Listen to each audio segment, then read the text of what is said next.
Listen, designing your home can be very challenging. There are so many decisions to make. Where to put your giant sofa? What size rug do I need? What color palette am I gonna use? How do I make it all work on a tight budget? I get it. I'm an interior designer and I struggle with all of these things too. And I find the most helpful thing sometimes can be getting a second opinion. Getting advice from an outside source, whether it be, my partner, a good friend whose opinion you trust, a consultant, or complete stranger on the internet. That's what this video is all about. Helping you, my subscribers, design your homes. And I've actually decided to turn this video into a series because I got a lot of submissions. Thank you so much if you submitted your space. And I thought initially I could run through them all in one episode, but as it turns out, I have put a lot of work into each space, and I think it might be more beneficial if I slow down.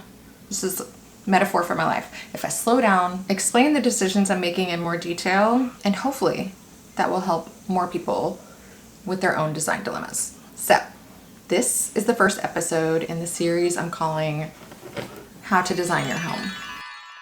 Okay. This Texas heat, these old windows, mama's hot. Before I jump into the spaces, I wanted to quickly say thank you for being here. If you've been watching my channel for a little while, you probably have noticed that my posting schedule is a little erratic. That is because I am a full-time mom. I've got 2 wee little ones at home who require my undivided attention. I've also got a handful of interior design projects in progress, and I've got a big secret collaboration that I've been working on quietly for the past few months, and that has taken a lot of my time and energy. If you want to know more about that, go follow me over on Instagram. It's @lou.loveless. I can't say more than that right now, but just go follow me over there if you're curious, if you want to keep up. That being said, let's jump in. Finally, come on.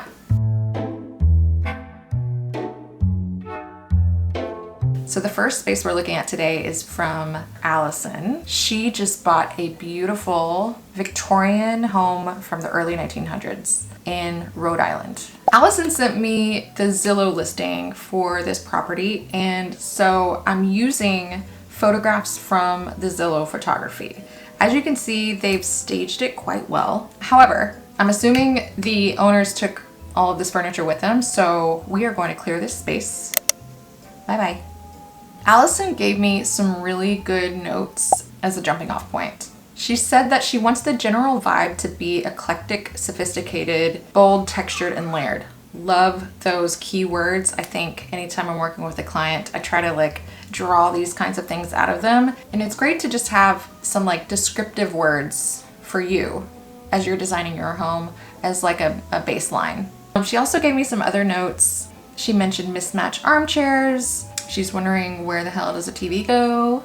Not enough wall space. As you can see from this other image, a lot of the wall space is being eaten up by these beautiful pocket doors and these beautiful historic windows. She has some artwork that she'd like to incorporate into the space. Awesome. Baby friendliness is a must because her son gets into everything. She gave me some accent tones to consider.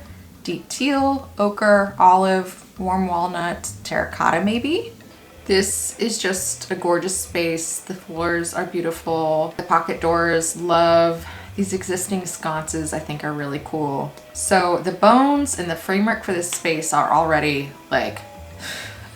making this room really cool and special. So we've got that going for us. So I think the first place to start in any space is the layout. Allison mentioned that she wants a little area for the kids' toys so that they can play. This isn't the kids' primary play area, but she does want to have something like an area or a designated spot for the kids' toys so that they can play in here while the family is hanging out together. Also, obviously a sofa, coffee table, some lounge chairs, and some kind of storage / shelving for a TV. We're gonna see if we can fit a TV in here. So while I don't have the exact dimensions of this space, I am gonna give it my best shot and try to draw this to scale, as closely to scale as I can. Just looking at this room, it's probably a rectangle. The photographs exaggerate the scale quite a bit, but if I had to guess, we're dealing with something like this. We also have some things to contend with, which are the windows. This window seat is bumping out a little bit, and then there is this, I'm not exactly sure what this is. Is that a radiator? And it's a radiator, right? So just in a little sketch, I just kind of quickly came up with the idea of doing some kind of like L-shaped sofa against this wall, and coffee table, and then 2 lounge chairs. And side table makes sense to me. I feel like we could do some kind of storage shelving situation over here, take advantage of these walls, maybe figure out the TV. Oh, and a rug. Don't forget the rug, to kind of create this zone of seating. This feels good. I feel like you can still kind of flow in and out of this space pretty easily. This is quite a bit of furniture for a small-ish room. So with that in mind, I would just say you're gonna wanna make sure the scale of your furniture is maybe a little on the smaller side. You don't wanna get these like huge, giant armchairs, and you won't be able to like navigate around them in the space. Okay, that's pretty simple. The way that I like to start pretty much any space that I'm designing is I like to find 2 or 3 guide images and try to hit on all of those points, all of those touch points that she mentioned, to see how things work together. How does this palette work together? And that will really help me when I'm starting to put all the pieces of the puzzle together, because I personally feel like I need something to go by, especially when you have a blank canvas like this. So I started with these inspiration images, and this just kind of starts to get the juices flowing, I think. I love this one image because it made me think, okay, if I start with sort of this like olive colored, green colored sofa, maybe I'll play around with a red rug. I really like how those are playing off of one another. And so that is where I started designing this space. She also mentioned in her notes that she liked the idea of layering the rugs. So having a jute rug underneath like a vintage or like a Killam rug. And I love doing this because it adds texture, it adds character, and I also think the jute rug serves like a functional purpose, which is keeping whatever rug is on top of it in place. Especially vintage flat woven rugs, they're beautiful, but they have a tendency to like shift around. And so, you know, you either need a rug pad or something like this, do the layering trick with the jute rug. So I just went ahead and started this process by dropping in the jute rug, and I searched First Dibs, Cherish, Etsy also has some really great vintage rug options, and I landed on this beautiful sort of multicolored rug, but it's giving red rug to me, which goes back to that inspiration image that I really liked and that I'm kind of using as my guide for this whole space. So now that we've got those in place, I started looking for a sectional. I feel like an L-shaped sectional would work really well in here. It would kind of block the view of this radiator. You know, you don't want it to be too close, but I feel like there's enough space in here to do something like this. This is the Tatum sectional from Interior Define. I'm gonna link everything below if you're curious. That'll be in the description box. I like this sofa for a number of reasons. One, it's clean lines, simple, low back. Try not to obstruct these windows too much. You know, you don't want a really high back sofa in front of windows, block the view. To me, it doesn't feel good to have a tall sofa back in front of windows. So if you've got a sofa in front of windows, try to get something a little lower so that you're not obstructing the view of the windows. I also love this one because it is solid to the ground. If you have children who are playing in a living room, this is from personal experience, you will lose things under that sofa. You need the boundary. You will find crumbs, toys, lint, just old diaper wipes. You don't want to mess with all of that. You don't want to have to vacuum under there. You want it easy and simple. So my suggestion is just a sofa that goes all the way to the ground. Love this one. Also, this looks pretty kid friendly to me. I could see my kids swinging off the back, doing flips over the side. So I feel like this is like a fun couch for kids too.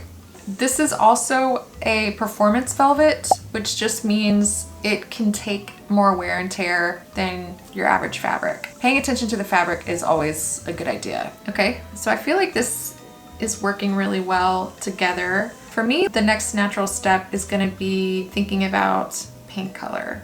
The ceilings are really high. It looks like, I mean, this is obviously a doctored photograph, but there appears to be like a really great quality of light. So I feel like we could go a little bit darker without it feeling too drab. I landed on this color. It's a new Ferro and Ball color called Scallop. And I really love it because it has warmth. It has depth. It feels a little, well, my camera died on me. So here we are, recording on my phone. Gonna keep rolling. Okay, where were we? Paint. I think that color drenching this room could be a really fun way to make it subtly dramatic. It really just kind of ties everything together and makes it feel like a cozy, warm hug. My suggestion would be to paint the trim, so the door trim and the baseboards, the trim around the window, a high gloss or like a semi-gloss. And the walls could be a matte or like an eggshell, and the ceiling, same, flat or matte. This would give the trim the appearance of being like a slightly darker color, but really it's just a change in the sheen, I think. The next move in here for me was to find a coffee table that is both child friendly and also kind of fits the vibe. Allison mentioned that she wanted something round. She suggested maybe a rattan, and I really liked that idea. So I found this round rattan coffee table. I think a round table is great for kids, especially young kids. You know, anytime you can avoid a sharp corner and a 2-year-old is a really good idea, you know, from personal experience. I know this. I love that this one has a little storage area on the bottom as well. I, you know, personally would probably put some fabric bins or some wood bins or baskets down there and hide toys, the remote control, like whatever you need on hand, like all those little things that you have sort of floating around your living room, but like you don't necessarily want them on top of the table, or like you don't want the kids to be able to get to them easily. I would throw them in a basket or like something under this table. But I think this looks great in here. It's starting to come together. I feel like the rattan plays really well with this rug. And my next move is going to be finding 2 lounge chairs that feel, number 1, functional and comfortable. To me, that is always number 1. Number 2, again, is thinking about scale. So we don't want these huge chunky pieces. We want something maybe a little more petite in this room. Allison mentioned having one upholstered chair and one maybe not upholstered chair, maybe like a rattan or some kind of woven chair. And I really love the idea of not doing matching chairs, but having them complement one another. When I thought about the woven chair idea, I thought it might be challenging to find something that's going to be comfortable, you know, especially with the kids potentially sitting in these chairs, yeah, they're going to be sitting in these chairs. They're going to be climbing all over these chairs, doing backflips on these chairs. So since we have a solid colored sofa, I think doing something with pattern on the chairs could be really fun. We have like a pretty large scale pattern on this rug. So when thinking about a pattern that would complement the rug and not fight for attention, my immediate thought was a small scale pattern. I'm a big fan of stripes, so I was looking for small scale stripe upholstered chair. These are from West Elm, the Pierce and Ward collection. I feel like the stripes really tie into the rug perfectly. You've got a little bit of black in the rug, a little bit of black in these stripes. I think it works really well with this rug. When thinking about the second chair in the space, again, Allison mentioned playing around with the shape, like not doing 2 upholstered chairs, but maybe a woven or something similar. I came across this little cutie patootie. This is from Garza Marfa. I know from Allison's notes that she likes indigo, and this felt like the perfect chair for tying together all of these colors from the rug, the sofa, the striped upholstered chair. And when I dropped it into the collage, I was just like, boom. It also has its own unique silhouette, but also looks very comfortable. I think these two are just a great combination in the space. Moving on to, you can't really see it too well in this photograph, but there is this little window seat over here to the left. And I thought this would be a good opportunity to, again, bring in some pattern. And I love the idea of doing another stripe, but scaling it up a bit so I could see this same sort of like either dark navy or charcoal brown, black, like a thick chunky stripe with matching pillows for this window seat. I think that would balance out the stripes and then this rug pattern. Okay, looking pretty good. My next step was to think about a side table or an end table for the right side of this sofa. That is an unactivated corner. I think you want to avoid having just an empty corner like that. For me, it makes the space feel incomplete and a little bit cold. So I feel like you could do a floor lamp or a table and a table lamp. For me, a table makes the most sense because you're going to have your phone, maybe a drink, your coffee, and you're going to need a place to put it. So I thought this would be a good opportunity to look up some local furniture makers, some local mill workers in Rhode Island. They are in Providence. And I think just my philosophy on furniture in general is whenever you can, buy local. Whenever you can, buy thrifted or vintage, secondhand. And when you need like new durable stuff, splurge on that. But to try to have a mix, a balance of new and old, cheap and expensive, high and low is what we call it in the biz. But I just feel better knowing that if I've got a room full of IKEA, I am going to try to support local if the budget allows for it. If your budget doesn't allow for it, you don't have to go big and expensive. You could just get something small, like an end table, like a cutting board for your kitchen, but just to balance out the ecosystem and buy local when you feel like splurging and getting something that's going to last forever. Personal philosophy. I researched local mill workers in Providence and found this local maker called Soulwork.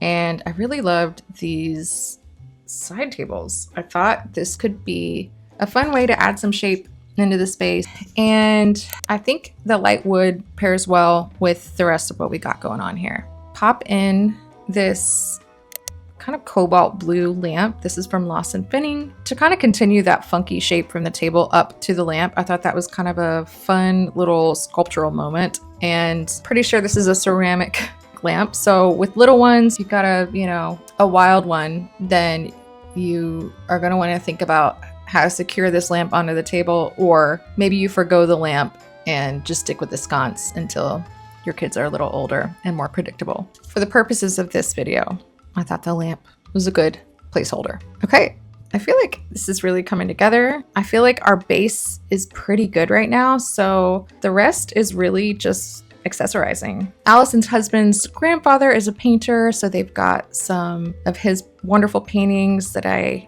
wanted to try in here, and really just kind of choosing art that feels like it's going to balance out the room, not compete in terms of like the palette. Allison mentioned that she would like to add some plants, maybe a tall plant. So I thought over here by the radiator, I think that's what it is. To me, a plant felt appropriate in that corner.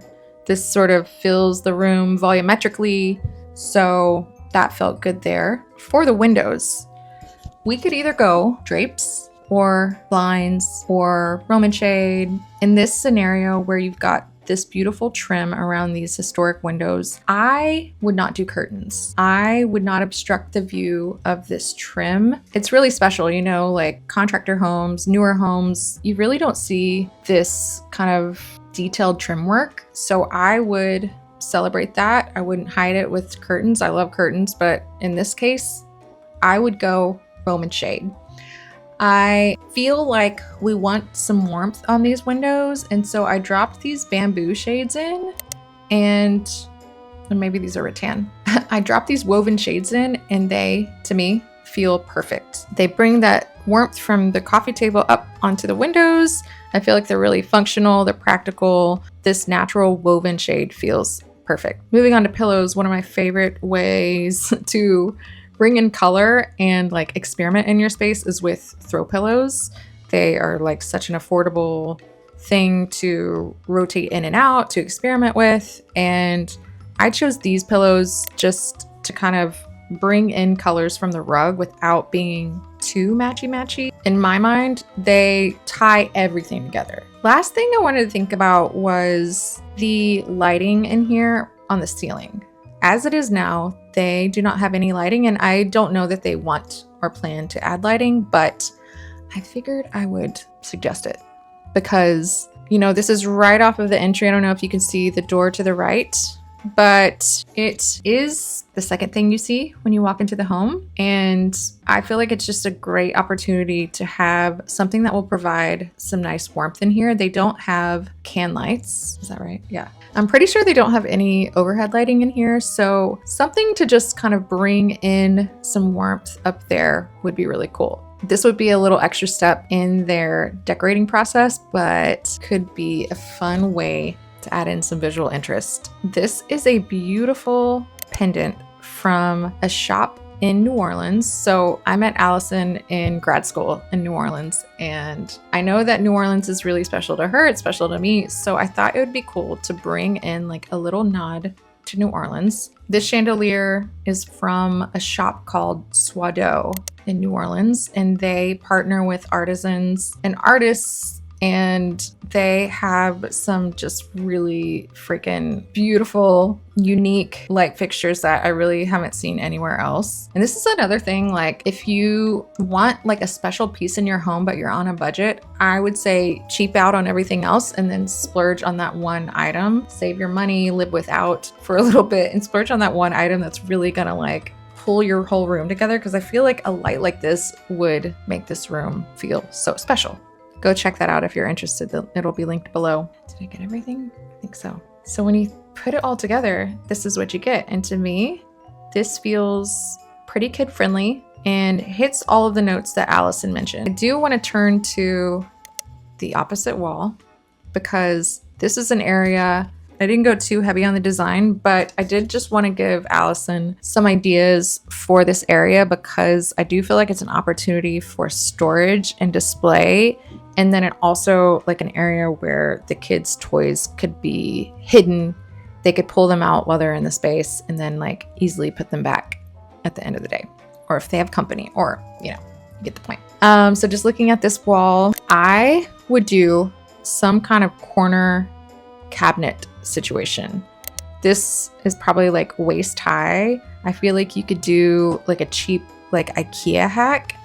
This isn't a specific product that I found. I photoshopped this together, but just to get the general idea out there, I do feel like you could piece together IKEA furniture to create this moment. So it's basically open shelving above closed shelving, and the shelves would be L-shaped underneath. I feel like you could do a small frame TV over here, the Mona Lisa, on a TV mount that can swing out so that when you're sitting on the sofa, you could swing that baby out, watch it, and when you're done, swing it back to the wall. In theory, that could work, I think. And then to help it blend in with everything, and Allison also mentioned that she would love to do a gallery wall with their family portraits, with paintings from the grandfather and other pieces that they've collected over the years. So I feel like this would be a good opportunity to sort of like blend those in with the TV so that you've got a gallery on either side of the wall.